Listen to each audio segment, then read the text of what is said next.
கல்யாண வீட்டு ஸ்டைலில் அசோகா எப்படி செய்கிறதுன்னு பார்க்க போகிறோம்.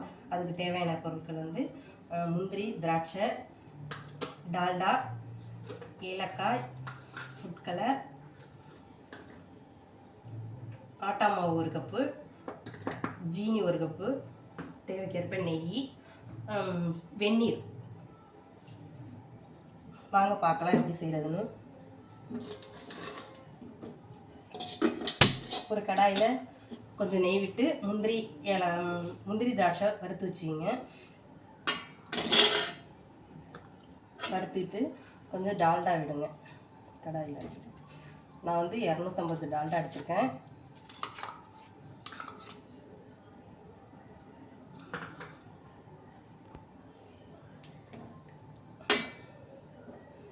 டால்டா நல்லா கரையிட்டோம்.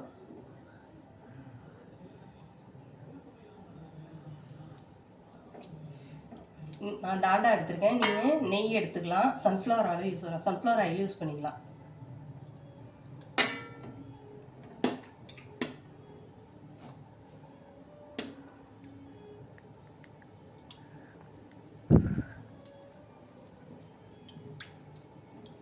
டால்டா நல்லா கரையிட்டோம்.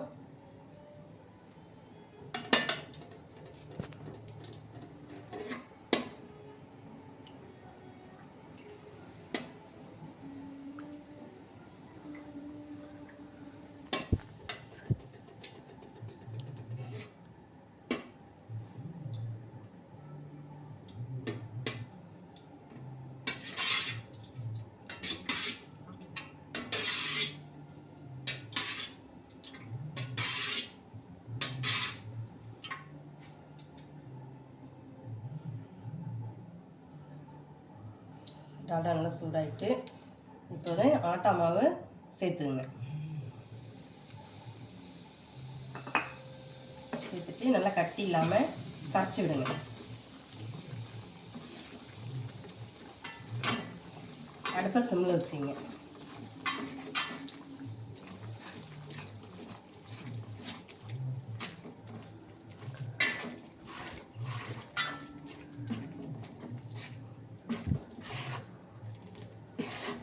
ஒரு 5 நிமிஷம் இதில் லேசாக கோதுமை மாவு வேகட்டும்.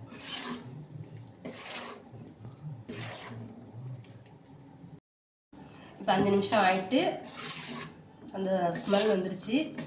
கொதிக்கி வச்சுருக்க வெந்நீரை எடுத்து சேர்த்துங்க.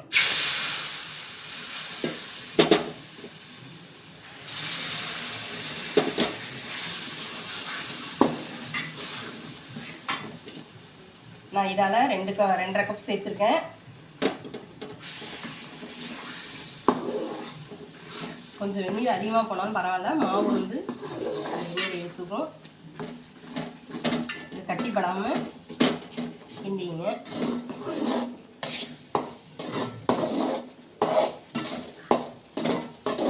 இப்போ என்ன பண்ணுறீங்கன்னா சிம்மில் வச்சுங்க.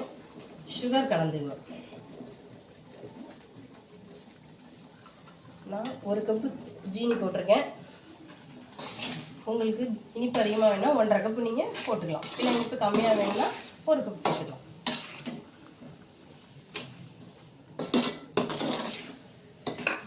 ஜீனி நல்லா கரையட்டும்.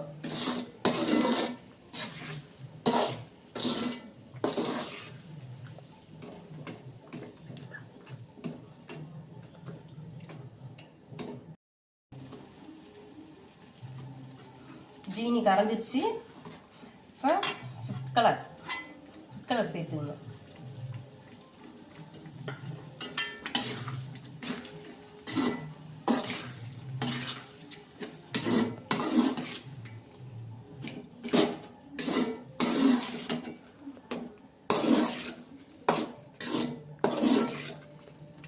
கலர் சேர்த்துங்க.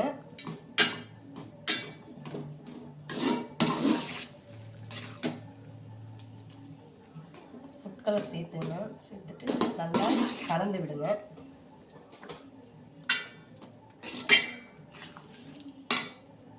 இப்போ கொஞ்சம் 1 ஸ்பூன் நெய் விட்டுக்கலாம்.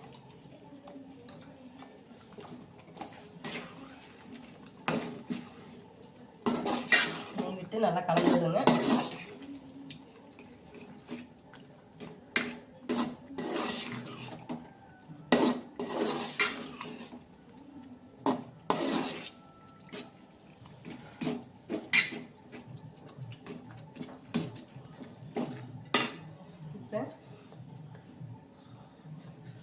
ஏலக்காய்,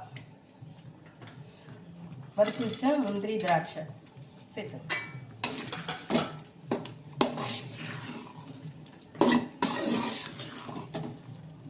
அசோகா ரெடி ஆகிட்டு கடாயில் ஒட்டாமல் வருது. இதான் பதம்.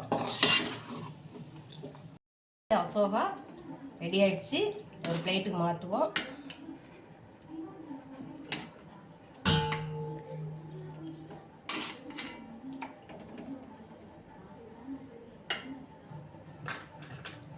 நீங்கள் எல்லோரும் செஞ்சு சாப்பிட்டு பார்த்துட்டு எப்படி இருக்குன்னு லைக் பண்ணுங்கள், ஷேர் பண்ணுங்கள், கமெண்ட்.